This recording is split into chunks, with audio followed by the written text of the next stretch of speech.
మనిషికి మనసు ముఖ్యం, కవితకు పదాలు ముఖ్యం, సంగీతానికి శృతి ముఖ్యం, గేయానికి రాగం ముఖ్యం, రాగానికి తాళం ముఖ్యం, సాహిత్యానికి భావం ముఖ్యం, విద్యార్థులకు క్రమశిక్షణ ముఖ్యం.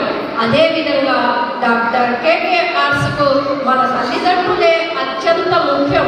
కాబట్టి మన ఈ వార్షికోత్సవ వేడుకలకు మన తల్లిదండ్రులే ముఖ్య అతిథులు.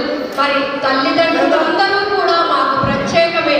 కానీ వాళ్ళలో అందరినీ నేను డయాస్ పైకి పిలవడం సాధ్యం కాదు. కాబట్టి వారిలో కొంత ప్రత్యేకత సంతరించుకున్న తల్లిదండ్రులు అంటే చిన్నప్పటి నుంచి మా పాఠశాలలోనే మా మీద నమ్మకంతో మా చేతిలో పెట్టి చక్కగా తీర్చిదిద్దండి అని మాకు అప్పచెప్పేశారు. మా పిల్లల్లాగా చిన్నప్పటి నుంచి 10th క్లాస్ వరకు ఇప్పటి వరకు వాళ్ళని మా చేతుల్లో పెట్టేసి ఆయుధాన్ని